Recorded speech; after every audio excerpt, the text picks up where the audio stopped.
happy Easter Monday to you. Welcome to our special coverage of the Russian invasion of Ukraine. I'm Olumide Macaulay. The headlines. Leaked Pentagon documents reveal how deeply the United States has meddled in the Russia-Ukraine conflict as it scrambles to find the source of the highly classified documents.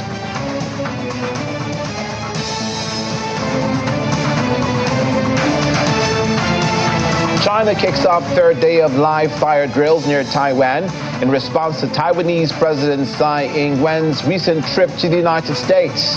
Plus,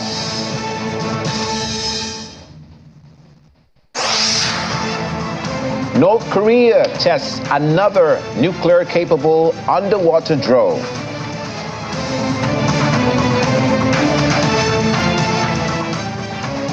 Thank you so much for joining us. The United States is scrambling to identify the source of a possible leak of highly classified documents that appear to reveal sensitive details about U.S. allies, including Ukraine's vulnerabilities in its war with Russia. The Pentagon said it had made a formal referral to the Department of Justice asking it to investigate the apparent leak of the documents, which have been circulated on social media sites, including Twitter. The documents, which resemble non-public daily updates produced by the U.S. military's joint staff, appear to contain intelligence related to Ukraine, China, the Middle East, and Africa. The leak appears to show Washington spying on close U.S. allies, including Ukraine, South Korea, and Israel, a potentially embarrassing revelation for the administration of U.S. President Joe Biden. However, the documents appear to contain at least some errors, including battlefield casualty estimates that minimize Russian losses. The leaked documents, if proven to be true, will mean that the U.S. is more involved in the conflict and more supportive of granting Ukraine intelligence than previously known. The Ukrainian presidential office has said the leaked documents contain a large amount of fictitious information and bear the hallmarks of a Russian disinformation campaign.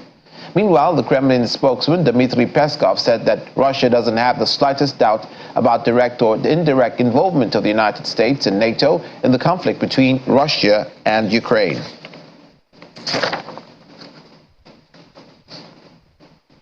China has kicked off the third day of live fire drills near Taiwan in response to Taiwanese President Tsai Ing-wen's recent trip to the United States. The Chinese military say Chinese fighter jets carried out simulated strikes near the self-governed island during the exercise, which also included the Shandong aircraft carrier. Taiwan's defense ministry said it had detected 70 Chinese military aircraft and 11 vessels around Taiwan. The ministry said 35 of the detected aircraft crossed the median line of the Taiwan Strait and entered the territory's air defense identification zone. The three-day operation, dubbed Joint Sword, which kicked off on Saturday, is intended to rehearse an encirclement of Taiwan, which Beijing claims as its territory and has threatened to take by force if necessary. China's military say the exercises were to practice sealing off Taiwan, while state television say they'd formed a multi-directional island encompassing blockade situation.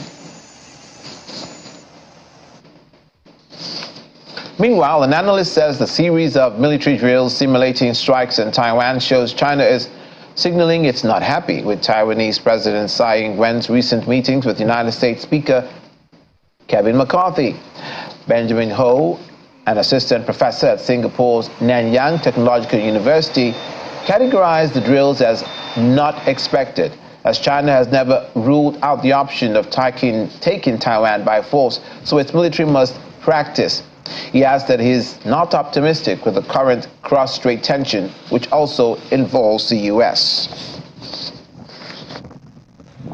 I think the Taiwanese would claim that it is their right to go into all sorts of international engagements with foreign partners, and the Chinese government has no right over dictating its terms to the Taiwanese. But I think from the Chinese view, such meetings as being are basically in violation of their sovereignty over Taiwan. So in that respect, it would have to respond militarily, economically, to really make the bigger point that it is not happy. And that these meetings are in a case not what it wishes to. Obviously, the military drills, they are not unexpected because the Chinese have never ruled out the possibility of unifying Taiwan with the mainland through the use of force. So in that respect, some form of, you have to practice and exercise your military if you are going to take a military option. I would not overly read it as whether they are pre-planned or simply a reaction to Tsai's visit is really not the point here. I think it is about Beijing wanting to signal its ongoing resolve to oppose Taiwanese activities that have the potential to undercut its authority over Taipei.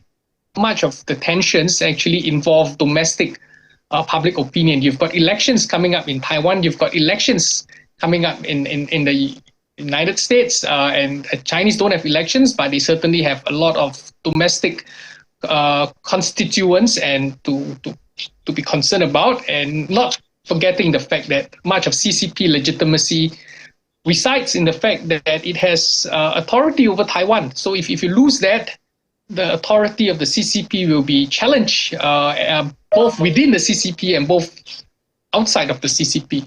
So it's very difficult right now. I'm personally not optimistic, but it does not mean that conflict is inevitable. Nothing is cast in stone when it comes to war. And as the saying goes, the best plans generally don't survive the first shot. So in that respect, I think it's still a risk for Beijing to take if it really wants to embark on wage conflict across the Taiwan Straits.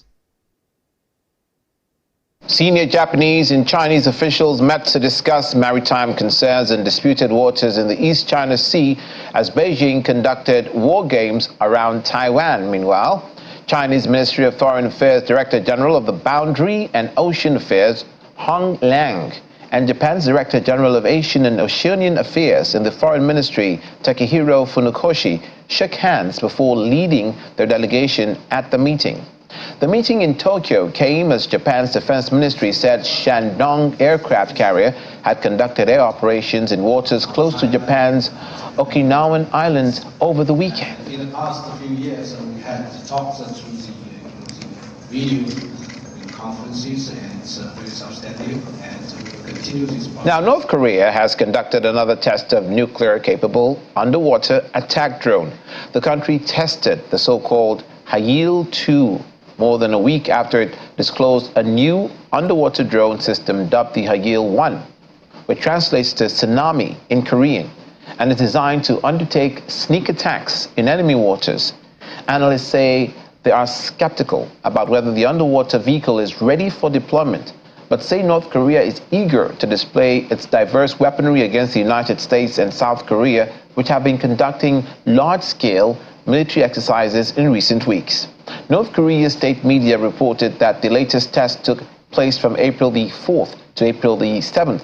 North Korea carried out a record number of weapons tests in 2022 and has maintained its military momentum this year.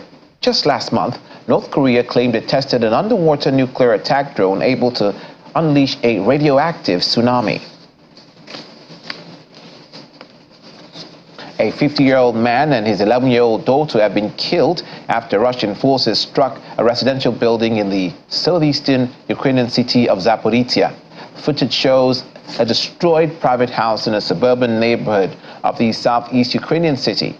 Ukraine State Emergency Services also reported that a 46-year-old woman, who it described as the wife and mother of the victims, was pulled from the wreckage. City Council Secretary Anatoly Kurtev said 2 missiles had destroyed one building and damaged dozens of others during the overnight strike. The strike was the latest in a series of recent attacks on civilian targets in the region.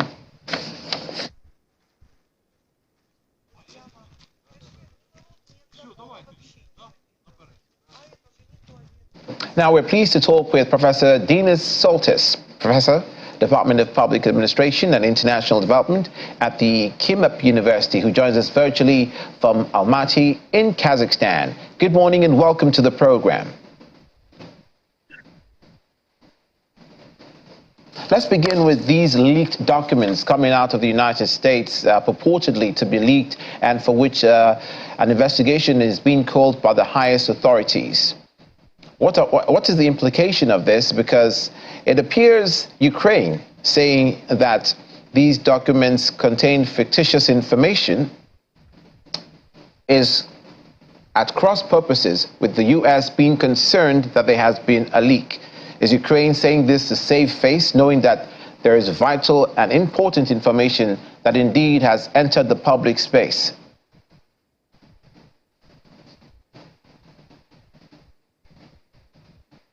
Okay, we do apologize, Mr.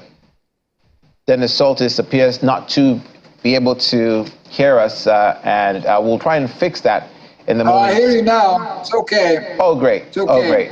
Okay, great. Thank you. So let's go back to my question, which was essentially that Ukraine quickly came up to say concerning the leaked documents in the United States that it contains some fictitious information. However, at the highest level, it's been touted to be embarrassing to the Biden administration, for which they've called an investigation. What are the implications of this sort of leak? Oh, it's impossible for me to say. I mean, it could. I don't know what the source of the leak could have been. I mean, I have no idea. It could have been that Russian hackers got in somehow. There could be all kinds of games being played. This could be perhaps a deliberate leak or semi-deliberate leak on the side of the Ukrainians or Americans or the Russians. So there are different possibilities. Well, one possibility was that this was a kind of a Russian trick designed to sort of cause Ukrainian citizens to lose confidence in the success of their planned offensive. That's one possibility. Or it could be, deception from the American side, although I don't know whether they would do this or not. But really, I'm out of my depth here. I really couldn't say. I don't have insider information. And I guess it's controversial even for the insiders, so they're figuring this out. It doesn't seem, though, that there was any kind of, generally unknown information passed on or anything strategic. And anyway, that was information of a month ago. So it probably wouldn't really change things on the ground, unless there's maybe now another leak, but I don't know.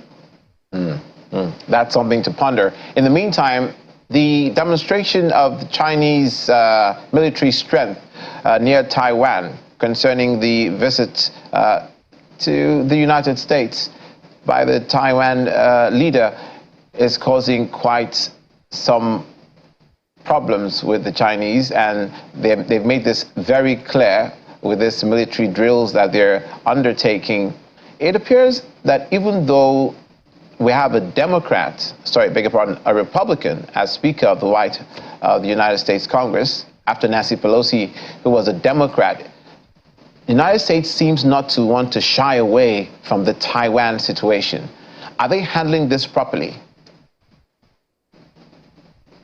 Well, again, that's a big question that, I couldn't answer. I mean, I don't have information. I'm not actually a specialist at all in the field of Far Eastern politics. So, I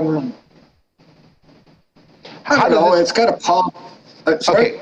Let me put it in a different way. Usual. I mean, these countries do this. They threaten, they posture. Yeah. They raise the temperatures. Okay. You had a question. Let me put it in a different way now. We know that China has been approached by the EU recently in the meetings, just at the same time that Emmanuel Macron, the president of France, paid a visit to China, and Xi Jinping. And we even saw hardliners like von der Leyen of the EU speaking of how the EU and China can possibly come to terms with issues such as Ukraine and trade and what have you. Now, if that's happening and the EU and the US are close allies, especially the UK, how does that help their approaching China with mediation with Ukraine? Well, this is kind of something I wanted to, it was at the back of my mind earlier. Well, the last month has been quite interesting on the diplomatic and geopolitical front. So the main event was Xi Jinping's visit to Moscow, where the Russian government and Putin didn't get what they wanted. They wanted, a closer, they wanted military supplies from China.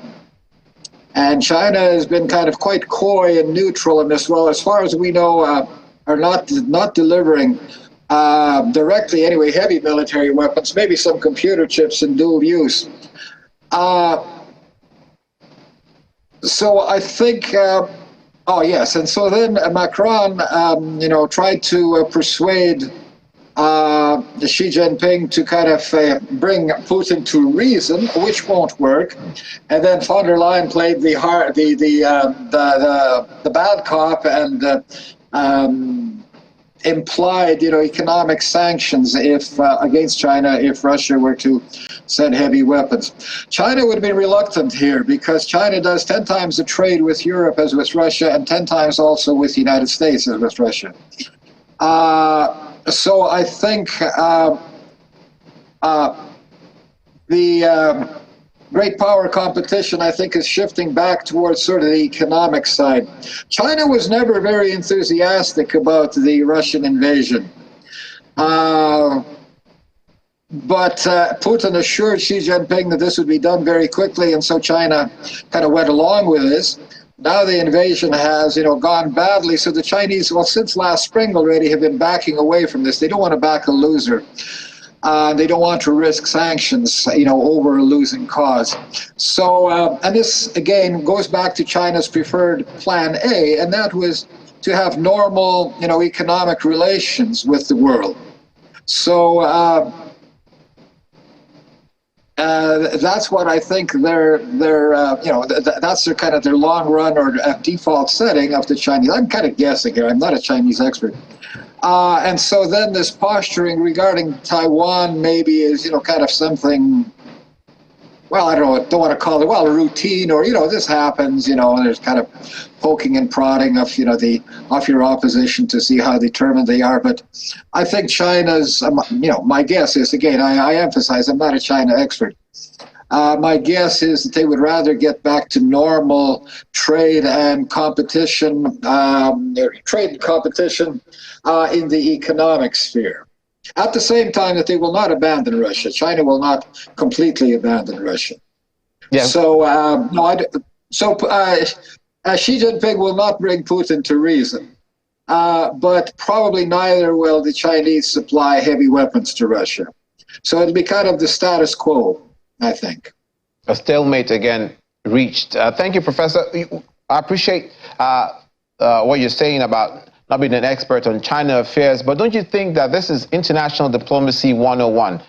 It's happening in real time before our eyes, how countries posture and how countries set themselves up in different situations to try and gain the advantage, especially with the war in Ukraine as a backdrop. But speaking of which, with the recent airstrikes, or with recent strikes against Ukraine by Russia, some of which happened on Palm Sunday, which we were reporting earlier, but we didn't mention what day it was, we saw the Ukrainian President Zelensky come up to say, this is how Russia isolates itself from the rest of the world.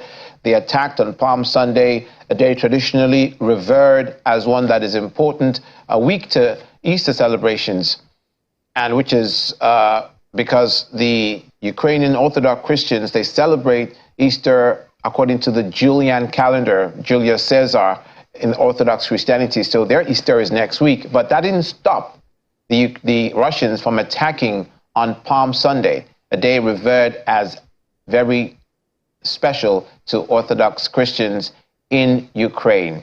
Can you give us an overview of what your impression of the escalation of these strikes are, and how it doesn't matter that strikes can happen on days such as this? Well, it's not an escalation. I mean, this is just kind of politics and warfare from the Russian standpoint, as usual. As for symbolism, yeah, they like to attack on certain dates. Especially, they like to attack on the day of on August 24th, I think it is, Ukraine's declaration of independence back in 1991. So they always do this. Moscow, the Kremlin, always tries to get into the Ukrainians' face, especially on holidays like this. So secular holidays, religious holidays. doesn't make a difference. They just want to spoil the mood of the Ukrainians. Nothing unusual here, I wouldn't say, or not particularly. No. Okay, so going forward, what's your impression of how the war is being handled internationally at this point where we have a year gone past, 14 months, and the war continues to rage on, and there's still no end in sight? Well, that's a big question, and manage from whose side? Well, do you mean the European side or the Washington Pentagon side? Who's managing?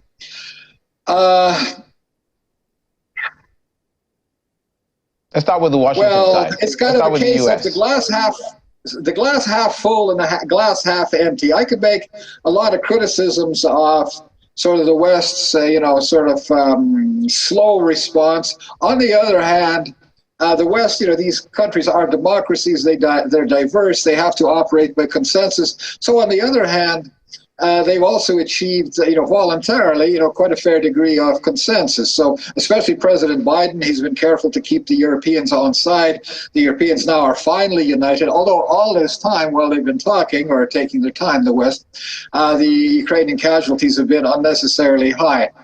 But that's just kind of, unfortunately for the Ukrainians, I guess, just the way, Western democratic politics operates. It's kind of slow, and it takes a long time to get a consensus going. So it's really a broad question to say whether this has been managed well or managed badly.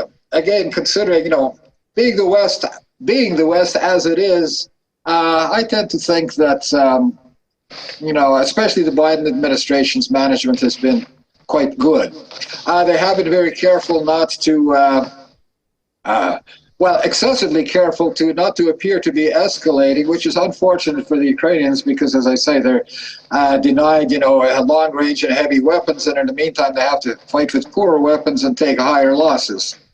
And the civilian population also. The longer the war drags on, well, then the more we'll have incidents like this, strikes against civilian targets and infrastructure. So that's kind of Western politics, kind of typical the way it is. But they seem to be gradually, strengthening their resolve here. And now they are providing, by all appearances, quite a large amount of weapons for this anticipated Ukrainian offensive in the spring. So I think they have finally started to realize, generally, the Western countries, that there is really no diplomatic solution here. That's silly rhetoric. We must have a diplomatic solution. This is impossible. Finally, Professor, sorry to jump in. You need a military solution, and then the diplomacy follows from the military situation on the field. Diplomacy by itself, doesn't achieve anything. Quite. Finally, Professor, you're in Kazakhstan. What's the sentiment concerning the war where you are? The public is massively or preponderantly on the side of the Ukrainians, and they're also worried because there are elements within Russia who have designs on Kazakhstan also. So the fear is that it's Ukraine today and Kazakhstan tomorrow. This might be kind of an excessive fear, because by the time the war ends in Ukraine, I don't think Russia will be in much condition to be aggressive anyplace else. But there is that, there is that background concern that, Kazakhstan could be next. Well, anyway, then Russia has, broken all international norms, and so normal people would be against this. Okay. Thank you so much, Professor, for your perspective on these issues. Professor Denis Soltis, Professor, Department of Public Administration and International Department at Kimep University in Kazakhstan. Thank you for being with us. Thank you, too. My pleasure. After the break, ashes to ashes, dust to dust. Hundreds bid farewell at funeral of pro-war blogger killed in St. Petersburg cafe blast. Details in a moment. Please stay with us.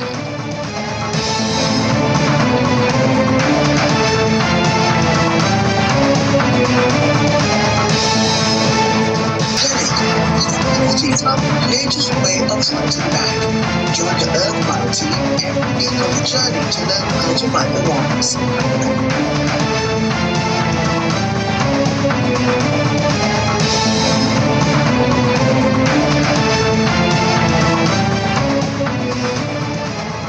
Welcome back. Ukrainian President Volodymyr Zelensky has used his evening address to address what he calls the defeat of evil. President Zelensky also spoke about a strike on the Ukrainian city of Zaporizhzhia that left a 50-year-old man and his 11-year-old daughter killed.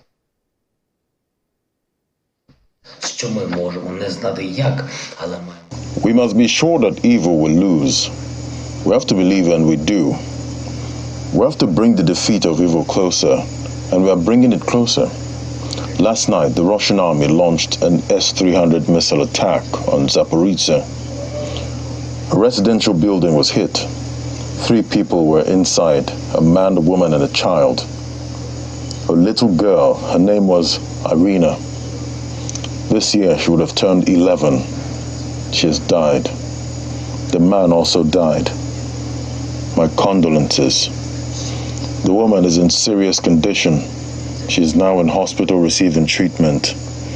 This is how the terrorist state spends Palm Sunday.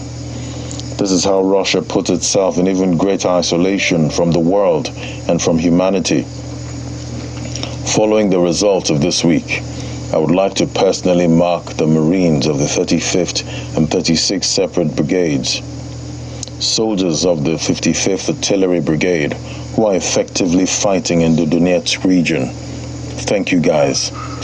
I thank the soldiers of the Assault Company of the 783rd Regiment of the State Special Transport Service for active assault operations in Bakhmut and the surrounding area, as well as the soldiers of the 5th Separate Assault Brigade and the 80th Separate Airborne Brigade. Well done, boys. President of Ukraine, Volodymyr Zelensky. Thousands of people took to the streets of Berlin over the weekend to protest against the supply of weapons to Ukraine and called on the German government to de-escalate the crisis through peaceful negotiations and end the war.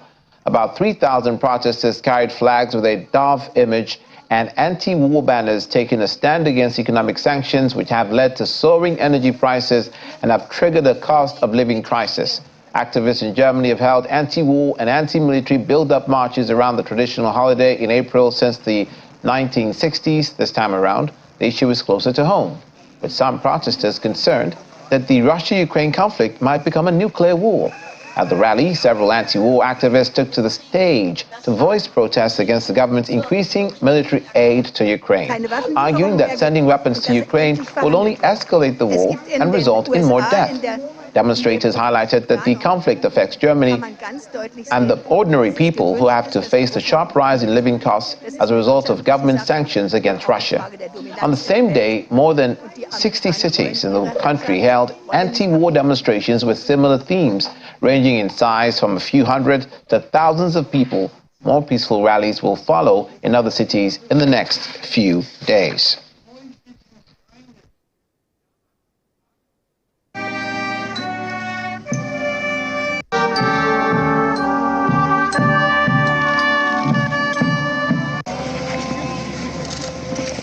Over in Russia, hundreds of mourners, including the leader of Russia's Wagner private militia group, attended the funeral of pro-war blogger Vladimir Tatarsky, who was killed on April the 2nd in a cafe bomb blast that Moscow has blamed on Ukraine. Russia charged 26-year-old Daria Trepova with terrorist offenses over the killing of Tatarsky in the St. Petersburg cafe, where he had been due to talk. She was remanded in custody and could face up to 20 years in prison. The 40-year-old Tatarsky, whose real name was Maxim Fomin, was accorded military honors, including a gun salute and an army band at the funeral at Moscow's cemetery due to his past participation in military operations in eastern Ukraine alongside Moscow-backed separatists battling Kiev's forces. Tatarsky was amongst the best-known members of an influential group of bloggers who provided a running commentary on the fighting in Ukraine. He was often scathing about Russia's defense establishment, but strongly supported Moscow's actions in Ukraine and said they should be pursued more aggressively. The funeral ceremony was held amidst tight security at the city's Trekhorovsky cemetery. A Ukraine medical evacuation team retrieved the body of an unidentified soldier from the Bakhmut front line to nearby Zaporizhzhia. British intelligence said last week that Russian forces were threatening a key supply route to Bakhmut, the focus of their assault for months, which Ukraine has said is defending to wear Russian forces down before it launches a counteroffensive. The Ukrainian military said it was holding on in the city, but the situation was difficult. The route, which connects Bakhmut with Zaporizhzhia, shows several Ukrainian army vehicles passing through the city. Ukrainian military expert, name of Vladislav Zelenov, has said that Ukraine will have to pull back if the route for getting supplies in and out is threatened. Eastern Military Command spokesperson Serhiy Sherevatsyi says Ukraine controls the situation in Bakhmut and understands Russian intentions.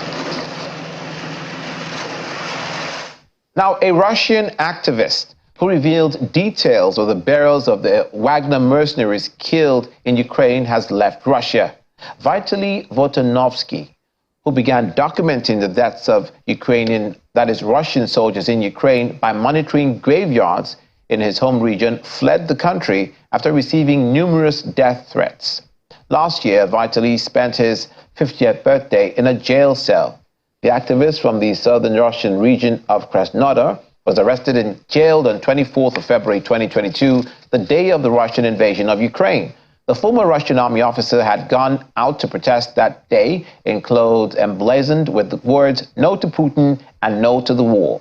In Krasnodar, Vitaly is known not only for street protests, but for documenting graves. He was the first person to discover a now infamous cemetery in the small village of Bakiniskaya in the Krasnodar region, since known as the Wagner Cemetery.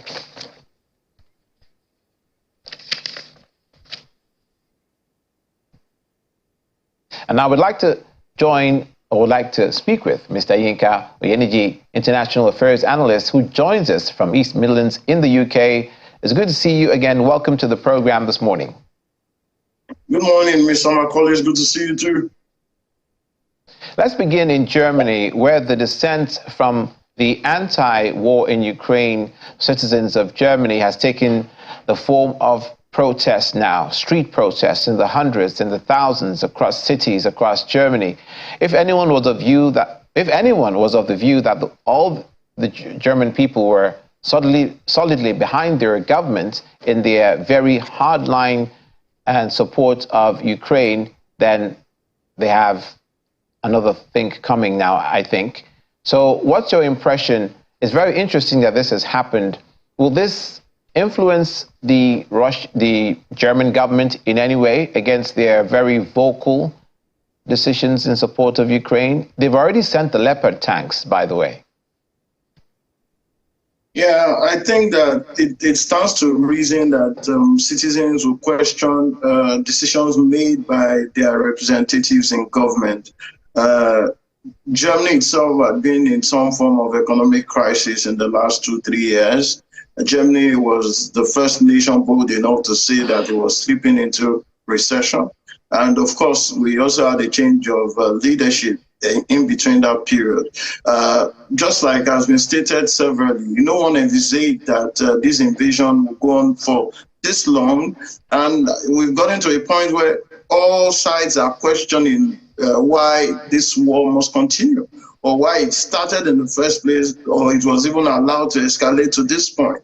So Germany, which has economic crisis at home and trying to shore up its own finances, and then also giving strong support to Ukraine, will be questioned by its citizens who want to see better when it comes to the economy back at home. So it is a step in the right direction, if you ask me.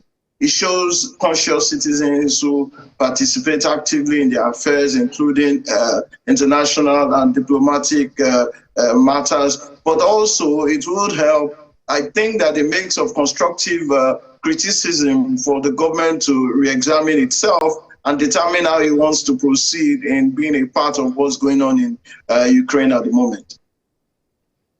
Never was there a time in recent memory, I think, that the relations between the United States and China has been so sour. Do you think they're playing the diplomatic chess game properly with China, given that Taiwan is something that China takes very seriously? And I expect they just think that the United States is being meddlesome and troublesome and sticking their nose in someone else's business. If so, that is the way. So what is your impression of, yeah? So I think that I may be biased, okay, in my response this time, and I'll tell you why. So the change of government in the United States rocked a lot of sectors internationally. All right, so this wouldn't have been the situation where Donald Trump still, or got, if he had gotten reelected as president of the United States. Now, the administration of Biden has not been able to grapple with the international escalations happening left and right. And it was not envisaged. Nobody questioned Biden on international matters when that election was going on. Nobody asked for what his position would be. Somehow the discussion on Russia was mute, whereas in the elections that brought in Donald Trump, Russia was fingered as having made some inputs. But Donald Trump was able to make some inroads, and I can list them.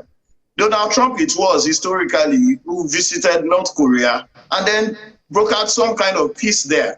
I think that all the escalations that the Trump administration saw in the first time was just shooting down a drone. I'm not even sure that wasn't in the Obama administration, but there was relative stability on the international scene in the first term of the Trump presidency. But what do we see with the Biden administration? Different absurdities occurring, 3 spy balloons. It took a while for the United States to properly identify them as surveillance balloons in its own airspace, in its own skies. That is uncalled for. It couldn't have never been heard. And then, of course, it took a while, a further period to shoot them down. Okay, so these are the emerging problems that the United States itself faces locally. Whereas the trade war between United States and China had never gone away, it faces further battering at this time, and it's a major headache for all that are concerned. So the problem between China and United States will always be there. Countries are questioning, why should dollar remain the symbol of currency that shows economic stability all over the world? Why should we keep our reserves in dollars? Should that continue as we are reordering powers all over the world? So yes, it's international diplomacy being played as a game. It's been mounting up over time, but it's got local implications that have fueled it further and that rock the stability otherwise that the world would have experienced in recent times. Are you therefore saying that party politics in the United States, that is to say the Democratic Party, is impairing the vision of the country internationally concerning specifically the way it's handling the war in Ukraine?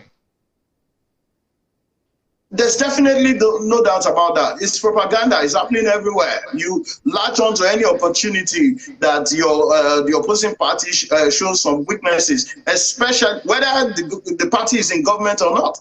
In the United Kingdom, it's the same between the Conservatives and Labour.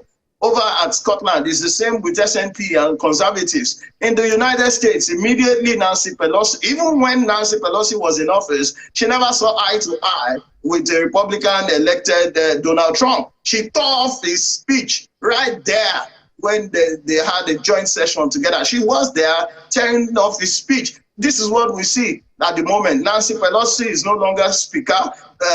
Joe Biden is slowly coming to the end of his first term. Nobody can say for certainty that it doesn't play a role. Parties will latch on to any opportunity, not exactly because they want to sabotage the standing of the nation, but just because you want to win some support for your own side and get to start to make some noise that may affect elections. Thank you so much for being a part of the program. We appreciate your perspective, Mr. Yinka Oyeneji, International Affairs Analyst, who is joining us from the East Midlands in the UK. Thank you for having me. When we return,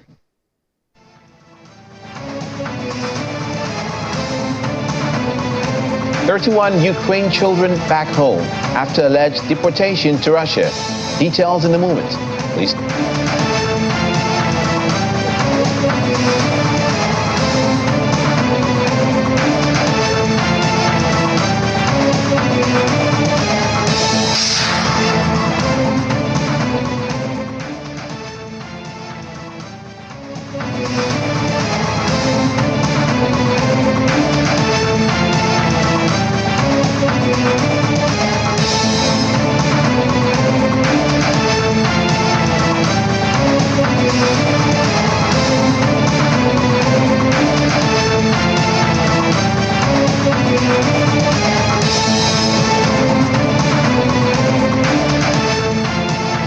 Welcome back. The gold and foreign currency reserves of Ukraine have reached an all-time high of $30 billion. That's according to the presidential advisor Oleg Stenko, adding that the funds are enough to pay for Ukrainian imports for at least 5 months. According to Listenko, the economic situation is considered to be stable if the reserves are sufficient to pay for the country's imports for at least 3 months. The senior official warned that inflation in Ukraine is projected to reach 25% in 2023, adding that the huge number could further increase if warring tension and attacks on the country's infrastructure intensify.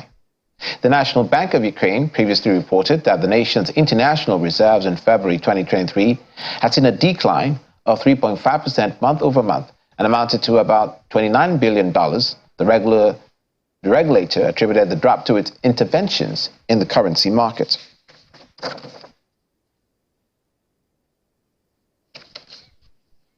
More than 30 children were reunited with their families in Ukraine after a long operation to bring them back home from Russia or Russian-occupied Crimea, where they'd been taken from areas occupied by Russian forces during the war. Mothers hugged their sons and their daughters as they crossed the border from Belarus into Ukraine after a complex rescue mission involving travel across 4 countries. Dasha Rak, who's a 13-year-old girl, said she and her twin sister had agreed to leave the Russian-occupied city of Kherson last year because of the war and go to a holiday camp in Crimea for a few weeks. But once in Crimea, Russian officials said the children will be staying for longer. Dasha's mother, Natalia, said she had traveled from Ukraine to Crimea via Poland, Belarus, and Moscow to get her daughters back. Kiev estimates nearly 19,500 children have been taken to Russia or Russian-occupied Crimea since Moscow invaded in February last year in what is condemned as illegal deportations.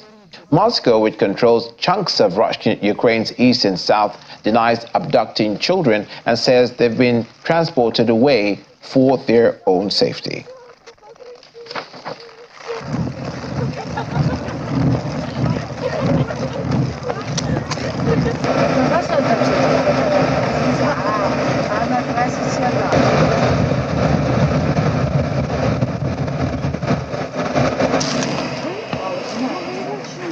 That's an emotional reunion if there ever was one. And speaking of other types of issues concerning business news, but staying with the war in Ukraine, joining us is Laddie Williams, our business correspondent. Thank you for being with us, Laddie. Thank you.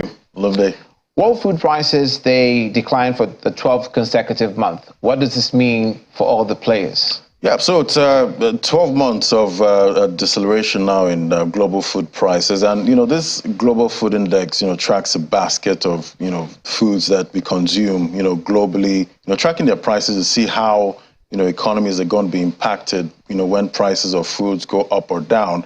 And, since the war started in Ukraine and Russia, we know those 2 countries there account for, global grain exports, that we get in most of the countries, even in the Middle East and, West Africa too. So we're seeing the prices, they were really high, once that war, the war in Ukraine started. We saw wheat prices jump, other grains from oils and all of that. We saw all those prices, jump when the war started. But now we've seen a consecutive 12-month decline, in this price, which is good news, for in this case, there's always somebody.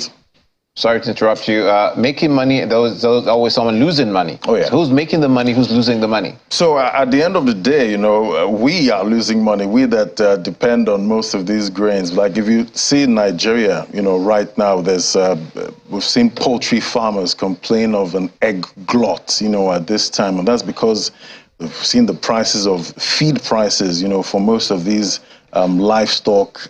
We've seen the prices go up a lot. We've seen it go up about 300%, since the war started. And that's because of, rising prices. So, seeing these prices actually come down is good news for such industries at this time. So we've seen 12 months now. It's looking good. But now there's still risks, that, these prices could, change that downward trend that we're seeing at the moment. But it all depends on what happens, going forward with the war. And what about the drop in the wheat prices specifically? And so, yeah, we saw wheat prices that dropped the most. Looking at the global food index, dropped about 7%. For the month. That's in March, which is good news, and it's dropped a lot more from when the war actually started in Ukraine.